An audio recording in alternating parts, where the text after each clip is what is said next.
नमस्कार, मध्य प्रदेश की महा डिबेट देख रहे हैं आप। मैं हूं प्रशांत कटारे। तो मैहर विधायक नारायण त्रिपाठी नई पार्टी के साथ सियासी मैदान में कूदने जा रहे हैं, लेकिन शायद नारायण ने पुराने उदाहरणों का अध्ययन नहीं किया। जिन नेताओं ने अपनी मूल पार्टी छोड़कर नया सियासी दल खड़ा किया, वो भी ऐसी शख्सियतें हैं जो सियासत के बड़े चेहरे रहे, नतीजा सिफर ही रहा। खैर, नारायण कहां किसी एक दल के रहे हैं, लेकिन विंध्य का रण बहुकोणीय जरूर होने जा रहा है और ऐसे संघर्षों में बीजेपी लाभ उठाती रही है। अब यहां किसको होगा नफा नुकसान, करेंगे चर्चा। पहले रिपोर्ट देखिए। 15 तारीख के अंदर बिंद की पार्टी का रजिस्ट्रेशन आ जाएगा और बिंद के लोग तैयार हो जाएं, मन बना ले, तैयारी कर ले। बिंद प्रदेश पर बिंद के लोग चुनाव लड़ेंगे, अपने दल से चुनाव लड़ेंगे और पार्टी बनाकर विंध्य के अलग प्रदेश की मांग के साथ नया सियासी दल बनाकर 23 के सियासी रण में मैहर विधायक नारायण त्रिपाठी कूदने जा रहे हैं। बताते चलें कि नारायण त्रिपाठी बीजेपी से पहले कांग्रेस और समाजवादी पार्टी के टिकट पर भी चुनाव लड़ चुके हैं। बीजेपी के अध्यक्ष वीडी शर्मा कहते हैं कि कोई बीजेपी विधायक ऐसा करता है तो संगठन के स्तर पर एक्शन होगा। कांग्रेस के विधायक पीसी शर्मा की माने तो बीजेपी में पुराने लोगों को तवज्जो नहीं मिल रही है। अगर भारतीय जनता पार्टी का कोई विधायक है या कोई जिम्मेदार कार्यकर्ता है, वो कुछ ऐसा करता है तो जरूरी उस पर हम जो संगठन को जो आवश्यक निर्णय करने होंगे वो करेगा। बीजेपी में जो इनके पुराने लोग हैं उनको महत्व मिल नहीं रहा है।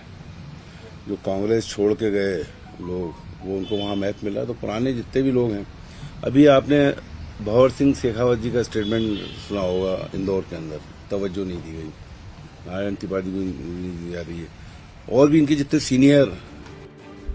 वैसे भी नारायण त्रिपाठी कभी एक दल में टिककर नहीं रहे। उनके इसी अंदाज पर कैलाश विजयवर्गीय भी तंज कस रहे हैं। तो पूर्व नेता प्रतिपक्ष अजय सिंह बोले, वक्त बताएगा इससे किसको नफा नुकसान होगा।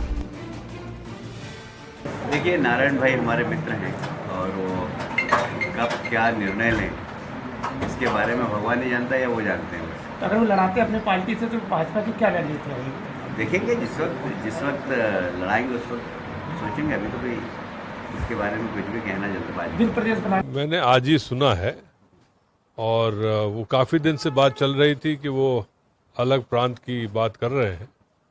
अब उसका फायदा नुकसान किसको होगा ये तो समय बताएगा। अब इतना तय है कि विंध्य में बहुकोणीय संघर्ष होगा, जिसमें सपा बसपा से लेकर आम आदमी पार्टी तक चुनावी मैदान में है और सामान्य तौर पर बहुकोणीय संघर्ष का फायदा बीजेपी उठाती रही है। नारायण त्रिपाठी के संदर्भ में बात करें तो उमा भारती, अर्जुन सिंह, माधवराव सिंधिया जैसे बड़ी सियासी हैसियत वाले नेताओं ने मूल पार्टी से हटकर नया दल बनाया। नतीजा बताने की जरूरत नहीं है। वो बड़ी पार्टी वाला रुतबा, जनता का समर्थन, सेंटिमेंट्स किसी को हासिल नहीं हुआ। Bureau report, news 18 Madhya Pradesh Chhattisgarh. तो नया दल, जहां विंध्य प्रदेश की मांग के साथ नया दल, नारायण त्रिपाठी बीजेपी विधायक हैं और नया दल लेकर अब वो आए हैं, मैदान में कूदे हैं। लेकिन उदाहरण बहुत सारे हमने पहले भी रखे हैं और बहुत सारी चर्चाएं पहले भी होती रही हैं। अर्जुन सिंह ने नई पार्टी बनाई थी, बहुत अच्छे नतीजे नहीं मिले। उमा भारती खुद बीजेपी में है आज, लेकिन नई पार्टी बनाकर सियासी मैदान में कूदी थी, लेकिन बहुत अच्छा रिस्पांस नहीं मिला, वापस पार्टी में आ गई। ऐसे बहुत सारे और उदाहरण हैं, उन पर भी हम चर्चा जरूर करेंगे। इस अपने महाडिबेट में जरूर उन बिंदुओं को रखेंगे, लेकिन आज चर्चा हम इसी पर करेंगे कि भाई क्या नफा नुकसान होगा इस नए सियासी दल का, दोनों बड़े सियासी दलों को। चर्चा करने के लिए 3 खास मेहमान हमारे साथ जुड़ रहे हैं। दिनेश गुप्ता जी, वरिष्ठ पत्रकार, बहुत स्वागत है दिनेश जी आपका। कविता पांडे जी, प्रदेश उपाध्यक्ष महिला कांग्रेस, आपका भी बहुत स्वागत है। और बीजेपी प्रदेश प्रवक्ता नेहा बग्गा जी हमारे साथ हैं, आपका भी बहुत स्वागत है। दिनेश जी, चर्चा की शुरुआत में आपसे करूंगा। विंध्य हमेशा से चर्चाओं में रहा है और 2003 के बाद से कांग्रेस के लिए बहुत उर्वर भूमि नहीं रहा सियासी लिहाज से। कुछ समीकरण बनने बिगड़ते हुए नजर आ रहे हैं क्या, बदलते हुए नजर आ रहे हैं क्या? देखिए प्रशांत जी, यदि हम ताजा संदर्भ में देखें कि एक जो है दल का गठन नारायण त्रिपाठी जी ने किया है, तो ये इस दल का भविष्य या जो दूसरे स्थापित राजनीतिक दल हैं उन पर पड़ने वाला प्रभाव इस बात पर निर्भर करता है कि उनके साथ जुड़ने वाले लोग चेहरे कौन हैं कौन से चेहरे जो आ रहे हैं कि कांग्रेस से आ रहे हैं, भारतीय जनता पार्टी से आ रहे हैं, क्या वो अपने क्षेत्र में वही हैसियत रखते हैं जो नारायण त्रिपाठी जी की हैसियत है कि आप किसी भी राजनीतिक दल में रहें और चुनाव जीत जाएं। इस तरह की हैसियत वाले लोग होंगे तो निश्चित तौर पर दोनों राजनीतिक दलों को फर्क पड़ेगा। यदि केवल भीड़ जुटाने वाली स्थिति हुई तो मुझे लगता है कि ये जो जैसे वोट काटने वाली पार्टियां होती ना, उससे ज़्यादा अहमियत उनकी होगी नहीं, क्योंकि अब आपने एक अलग राज्य की मांग को लेकर वहाँ दल गठित किया है तो वहाँ एक सेंटिमेंट तो जागृत होगा। और ये कई बार जो है ये सेंटिमेंट एंटी एस्टेब्लिशमेंट भी होता है। और चूंकि जैसा कि आप जिक्र कर रहे थे कि 2003 से लगातार वहाँ कांग्रेस के लिए नुकसान रहा है, तो वर्तमान परिस्थिति में यदि नारायण त्रिपाठी जी के साथ कुछ सेंटिमेंट जुड़ते हैं तो नुकसान भी सीधा भारतीय जनता पार्टी को ही होगा, क्योंकि कांग्रेस के पास ज्यादा खोने के लिए वहाँ कुछ है नहीं। बिल्कुल, बड़ी बात आपने कही है। नेहा बग्गा जी, ये नया सियासी दल है, बीजेपी के लिए कोई नया चैलेंज आपको कोई खड़ा होता हुआ नजर आ रहा है, नया चैलेंज विंद में? नहीं, देखिए प्रशांत जी, एक बात बहुत स्पष्ट है कि भारतीय जनता पार्टी एक ऐसा दल है जिसकी पहचान नेताओं से नहीं है, बल्कि जो व्यक्ति हैं उनकी पहचान भारतीय जनता पार्टी से है। तो अगर आपका विषय आज नारायण त्रिपाठी जी हैं, तो जिस तरीके से प्रदेश अध्यक्ष जी ने कहा कि कोई भी व्यक्ति जो राजनीतिक जीवन में आना चाहता है या है, तो ये लोकतांत्रिक देश है हमारा, वो पार्टी भी बना सकता है, वो अपने निर्णय भी ले सकता है। पर भारतीय जनता पार्टी के स्तर पर अगर कोई भारतीय जनता पार्टी से संबंधित है तो पार्टी उससे उस पर क्या कार्रवाई करनी है उस पर निर्णय लेगी और इससे बहुत फर्क नहीं पड़ता। मुझे लगता है कि वो कहावत हमने कई बार सुनी भी है और कई बार उसको हमने उतरते हुए देखा भी है, जब नाश मनुष्य का आता है तो पहले विवेक मर जाता है। और इस प्रकार से पहली बार नहीं हुआ है, त्रिपाठी जी का ये ट्रैक रिकॉर्ड भी रहा है कि चुनाव आने से पहले वो इस प्रकार का कुछ ना कुछ नया एक्सपेरिमेंट करते हैं। और कई सारे दलों से होकर आए हैं और कई सारे आगे की उनकी जो जर्नी है, हो सकता है उन्होंने कुछ अपने लिए भविष्य के लिए कुछ अलग सा सोचा हो, अपने दल के बारे में सोचा हो। पर भारतीय जनता पार्टी का इससे कोई, मुझे नहीं लगता कि इससे कोई बहुत फर्क पड़ने वाला है। हम लगातार जनता के बीच में रहते हैं, 365 दिन रहते हैं, 24 घंटे रहते हैं। और विंद से आपने देखा ही है कि कई प्रकार के बड़े दिग्गज नेता भारतीय जनता पार्टी के निकल कर आए हैं, पूर्व में मंत्री भी रहे हैं। आज वर्तमान में अगर हम विधानसभा स्पीकर की बात करें तो भी विंद से आते हैं। तो बहुत स्पष्ट है कि भारतीय जनता पार्टी अपने कार्यों को लेकर, अपनी योजनाओं को लेकर जाएगी। व्यक्तियों से कोई फर्क नहीं पड़ता है, व्यक्ति आते जाते रहते हैं। बिल्कुल ठीक बात है। कविता पांडे जी, अभी तक राजनीतिक पंडितों की एक आम राय रही है कि जहां जब कोई छोटा या क्षेत्रीय दल या कोई नया दल बनता है, स्थानीय दल बनता है, उसका खामियाजा कांग्रेस को उठाना पड़ा है। हालांकि विंद की क्या समीकरण है ये एक अलग मसला है। क्या राय आप रखती हैं इस पर? हेलो, न्यूज़ 18 से बात कर रहे हैं जी था ना कविता जी? तो ये इसका ऑडियो तो कनेक्ट नहीं किया जी। कविता जी सुन पा रहे हैं आप?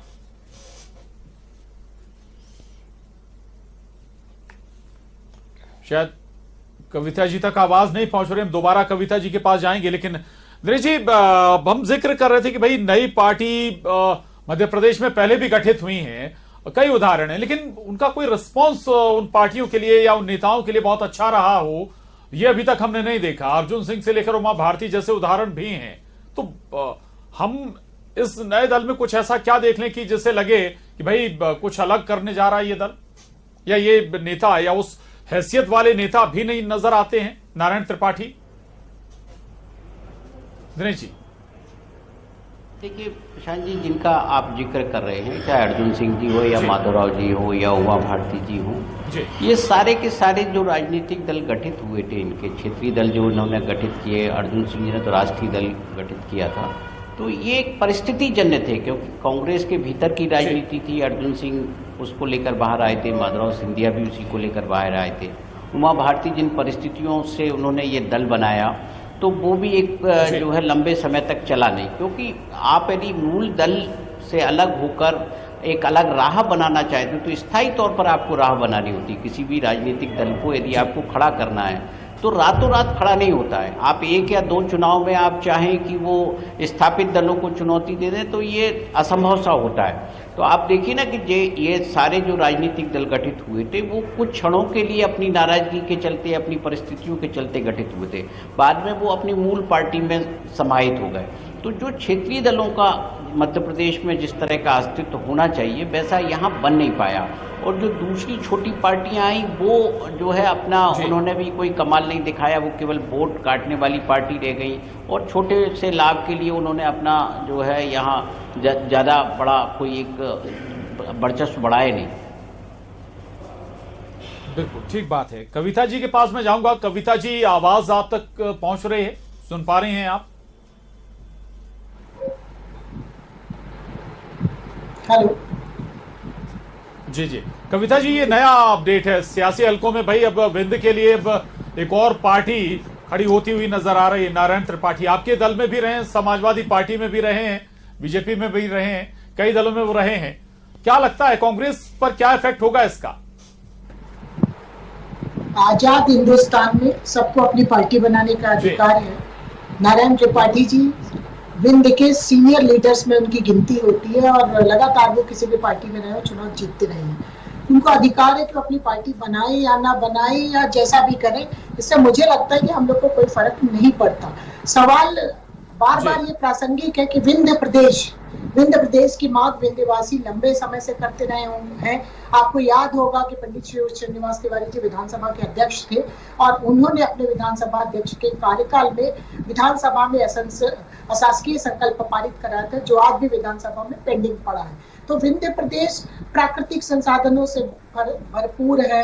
चाहे बिजली की बात करी जाए, सीमेंट की बात करी जाए, खनिज संसाधनों की बात की जाए, तो यदि विंध्य प्रदेश बनाने की कोई बात करता है तो विंध्यवासी पूरी ताकत के साथ तैयार है। और हम चाहते हैं कि विंध्यवासी होने के नाते हमारा जो रत्नों का भंडार है मध्य प्रदेश का, जो ये हिस्सा जो आज उपेक्षित है। पिछली बार भारतीय जनता पार्टी की 30 में से 24 सीटें यहाँ ही, लगभग 90% सीटें भारतीय जनता पार्टी ने जीती। लेकिन इस इलाके की भारतीय जनता पार्टी के नेताओं, चाहे मोदी जी हो, शिवराज सिंह जी हो, चाहे उनकी पार्टी के जो वरिष्ठ लोग हैं, उन्होंने इस इलाके की बेहद उपेक्षा की है और उसका नतीजा है कि ये बुरी तरह चुनाव हार रहे हैं। और चला चली के बेला में आप कभी देख रहे हैं कि कभी अमित शाह जी 2 दिन का डेरा पड़ते हैं सतना में, कभी मोदी जी 2 दिन के लिए रीवा आने की योजना बनाते हैं। शिवराज सिंह का तो ऐसा लगता है कि दूसरा घर ही रीवा जिला हो गया है। तो लगातार ये, लेकिन कविता पांडे जी, कांग्रेस का उद्धार कब होगा? उदाहरण या जो आंकड़े हैं वो तो आपके पक्ष में नजर नहीं आते हैं। देखिए, मनुष्य बली नहीं होते, समय हो बलवान। 2018 में कांग्रेस की ही सरकार बनी थी, भले ही विंध्य में हमारी सीटें कम थी, लेकिन उसके पहले वाले चुनाव में कांग्रेस की सीटें ज्यादा थी। तो समय अब परिवर्तन की तरफ है, आप भी जान रहे हैं। और भारतीय जनता पार्टी के नेता जिस तरीके से दौड़ के पूरे विंध्य में आ रहे हैं, तो इससे आप साफ स्पष्टता के साथ परिलक्षित होता है कि चीजें बहुत तेजी से बदली है। रीवा नगर निगम का मेयर हो, सिगरौली का हो, और ज्यादातर सीटें कांग्रेस ने जीती है। चाहे लोकल जो हमारे चुनाव हुए हैं त्रिस्तरीय पंचायती राज के, उसमें भी कांग्रेस इस इलाके में ज्यादा से ज्यादा चुनाव जीती है। और ये साफ दिखता है। विंध्य प्रदेश तो विंध्यवासियों को चाहिए ही चाहिए, चाहे सीधे हाथ दो चाहे टेढ़े हाथ दो, विंध्य प्रदेश तो हम लेके रहेंगे। चलिए ठीक है। नेहा बग्गा जी, सेंटिमेंट्स का जिक्र कर रहे थे दिनेश गुप्ता जी, और चूंकि अलग मसला भी है, अलग विंध्य की मांग को लेकर नारायण त्रिपाठी गए। हालांकि उनकी कुछ नॉर्मली सामान्य तौर पर अगर हम आइडेंटिटी कहें या फिर हम कहें कि विश्वसनीयता, तो जैसा कि अभी जिक्र भी हो रहा था कि लगातार दलों में वो अलग अलग दलों से चुनाव लड़ते रहे, तो कितनी विश्वसनीयता होगी ये अलग मसला है। लेकिन क्या इस मसले को लेकर सेंटिमेंट्स नहीं जुड़ेंगे, भावनाएं नहीं जुड़ेंगी लोगों की? नहीं, देखिए प्रशांत जी, सेंटिमेंट्स का सवाल तब आता है जब वहां की जनता के बीच में से कोई आवाज आती, पर विंध्य से इस प्रकार की कोई आवाजें नहीं आई हैं। और नारायण त्रिपाठी जी ने आज से 6 महीने पहले भी इस मुद्दे को उठाने का प्रयास किया था, किसी प्रकार का कोई समर्थन नहीं मिला। उसके बाद फिर वो बैकफुट पर आ गए। अब फिर से आज एक नई चीज निकल कर आई है कि वो नया दल और इस प्रकार की जो उनकी जो भी महत्वाकांक्षाएं हैं वो सामने निकल कर आ रही है। आज सोचने वाली बात यह है कि कई दल वहां पर आए और कई दल समाप्त हो गए, पर भारतीय जनता पार्टी का जिस प्रकार से भारतीय जनता पार्टी की जन कल्याणकारी योजनाएं हैं या संगठन के जो विचार हैं, जनता ने उसको लगातार स्वीकार भी किया है, उसको स्थान भी दिया है, सर आंखों पर भी बिठाया है, और उस तरीके से भारतीय जनता पार्टी वहां पर काम भी कर रही है। और ये परिणाम आपको 3 में, 18 में और आपने देखा कि लगातार जो है भारतीय जनता पार्टी ने किस तरीके से वहां पे प्रदर्शन किया है। कांग्रेस पार्टी तो अपना स्टैंड क्लियर नहीं कर पा रही। एक तरफ अभी आपने राहुल सिंह अजय भैया की बाइट दिखाई, उसमें उन्होंने कहा कि विंध्य प्रदेश का ये क्या मांग है, उनकी सहमति है नहीं है उससे स्पष्ट नहीं हुआ।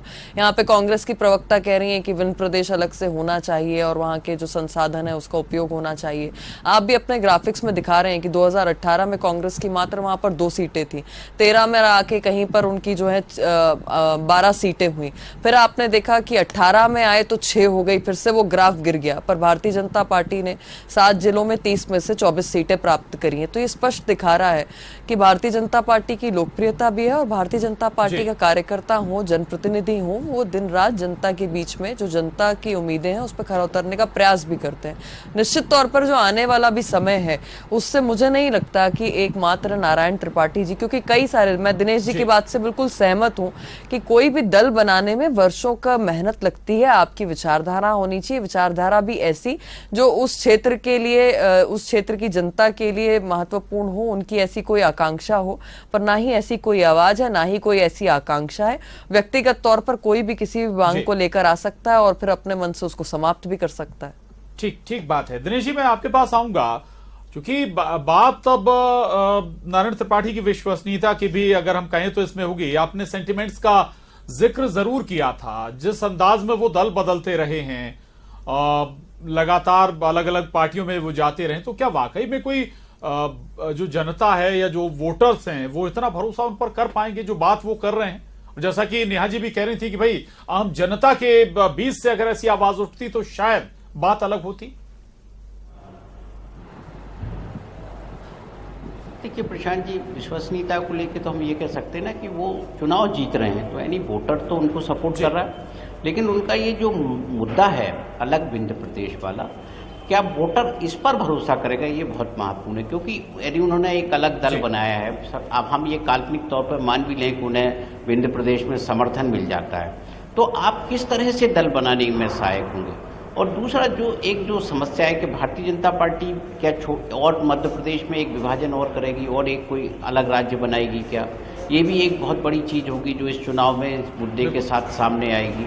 तो वहाँ जो सेंटीमेंट है, देखिए बड़ा आसान होता है सेंटीमेंट को उभारना, लेकिन आप व्यापक तौर पे देखेंगे जो जब हम विंध्य प्रदेश को देखेंगे तो इतने कम उसमें विधानसभा की सीटें हैं, लोकसभा की सीटें भी 4 आएंगी, तो राजनीतिक तौर पर आप जो है कैसे वहाँ अपना एक दबाव वाला राजनीतिक दल बनेंगे और दबाव वाला प्रदेश बनेंगे।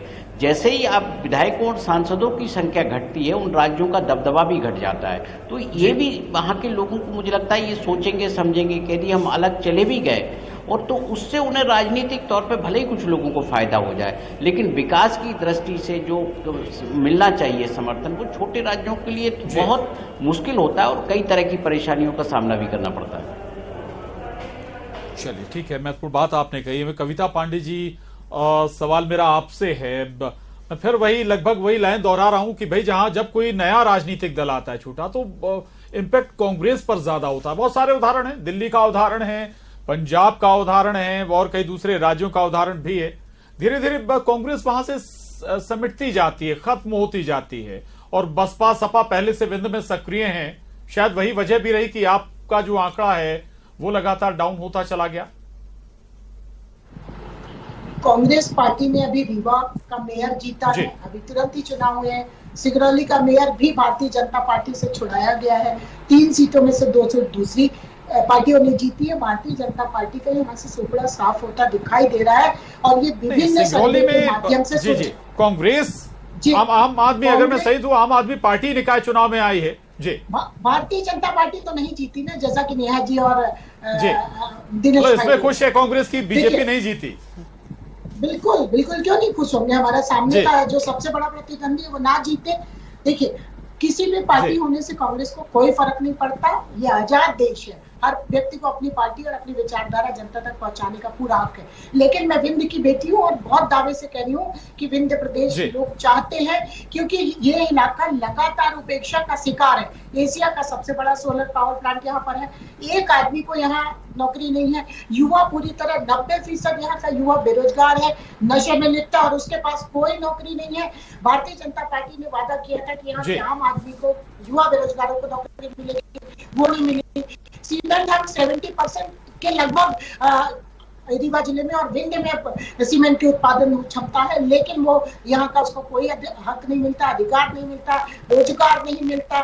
बिजली का प्रचुर 50% से ऊपर की बिजली विंध्य प्रदेश में बनती है, लेकिन यहाँ के लोगों को कोई नौकरी नहीं। तो जब हमारे पास खनिज संसाधन है, प्राकृतिक संसाधन की उपलब्धता है, तो यदि विंध्य प्रदेश हम मांगते हैं तो इसमें किसी को आपत्ति क्या होनी चाहिए। जिस तरीके से अन्य जिलों का या अन्य संभागों का विकास हुआ, उस तरीके से विंध्य प्रदेश की उपेक्षा की है भारतीय जनता पार्टी ने। और जो आज नारायण भाई बात कर रहे हैं वो उसी उपेक्षा की प्रतिध्वनित है, ये हमको दिखाई दे रही है। लगातार आम आदमी, सामान्य जनता, नेहा जी कह रहे थे, मैं बिल्कुल आपसे इत्तेफाक नहीं रखती, लगातार आम जनता चाहती है कि विंध्य प्रदेश बने और हमारा जो रत्नों का भंडार है विंध्य प्रदेश, उसमें हमारा हक और हिस्सा हो। चलिए, आपने दो बातें उठाई, इसी को मैं आगे बढ़ाता हूँ कविता जी। विकास की दौड़ में आगे। नेहा जी, एक तो ये कि भाई आप जहां आते हैं कांग्रेस उससे खुश होती है, भले कांग्रेस जीते या ना जीते। दूसरा ये कि विंध्य प्रदेश, अगर आज विंध्य प्रदेश की मांग विधायक नारायण त्रिपाठी भले ही कर रहे हैं, अगर इस तरह की मांगे और उठती हैं तो फिर तो ऐसे बहुत सारे टुकड़े मध्य प्रदेश के अलग अलग क्षेत्रों से उठने लगेगा। महाकौशल से मांग उठने लगेगी, फिर आपका मालवा से उठने लगेगी, बुंदेलखंड से उठने लगी। ऐसे कितने गुंजाइश है क्या कहीं कोई? देखिए प्रशांत जी, मुझे लगता है कि सिर्फ मुझे नहीं बल्कि न्यूज़ 18 के जितने दर्शक ये डिबेट देख रहे हैं उन्हें ये लगा होगा कि कांग्रेस की प्रवक्ता नहीं है, बल्कि नारायण त्रिपाठी जी के नए दल की कोई पदाधिकारी या उनकी प्रवक्ता के तौर पर बात कर रही हैं।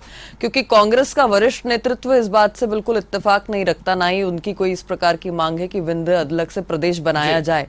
पर यहाँ पर जिस तरीके से कांग्रेस की प्रवक्ता कह रही है कि त्रिपाठी भाई की जो बात है उससे मैं पूर्णतः सहमत हूं, मैं विंध्य की बेटी हूं, तो मुझे तो लगता है कि शायद इन्होंने भी अपना मन बना लिया है कि कांग्रेस पार्टी को छोड़कर जाना है और इसीलिए वहां सिंगरौली की जीत पे भी इनको खुशी हो रही है।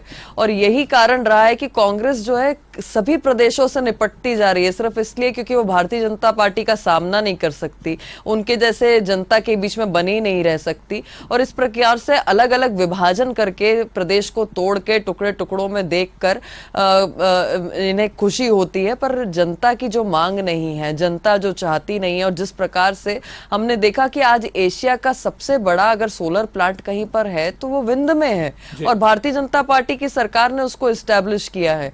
उसी प्रकार से अगर आप टनल देखें, रोड इंफ्रास्ट्रक्चर देखें, तो बहुत खूबसूरत रोड, हाईवेज और टनल इंफ्रास्ट्रक्चर जो है वो आज विंध्य में बना है। तो लगातार अगर इंफ्रास्ट्रक्चर बढ़ रहा है तो क्या वहां के स्थानीय लोगों को रोजगार नहीं मिला है? अगर इतना बड़ा एशिया का सोलर प्लांट लगा है तो क्या वहां पर युवाओं को रोजगार नहीं मिल रहा है? क्या वहां पर टेक्नीशियन, क्या वहां पर साइंटिस्ट, क्या वहां पर हम देखें कि इंजीनियर्स, उनको रोजगार वहां पर उपलब्ध नहीं हुआ होगा? तो कांग्रेस पार्टी को मुझे लगता है ये आत्ममंथन करने की जरूरत है कि वो अपने लिए काम कर रहे हैं कि इंडिविजुअल के लिए काम कर रहे हैं, या हार के खुश हो रहे हैं या दूसरे दल के जीतने पर खुश हो रहे हैं। छोटा सा कमेंट में दिनेश गुप्ता जी का जरूर लेना चाहूंगा। दिनेश जी, कम शब्दों में कि भाई भारतीय जनता पार्टी का यदि विधायक भाग रहा है तो उसकी चिंता इनको करना चाहिए, कांग्रेस की चिंता इनको बिल्कुल नहीं करना चाहिए। अभी हमने रीवा मेयर जीता है और लगातार कांग्रेस ही चुनाव इस इलाके से जीत रही है, तब आपके सबसे बड़े स्टार प्रचारक को भाग भाग के विंध्य आना पड़ता है। नेहा जी, इस चीज को समझिए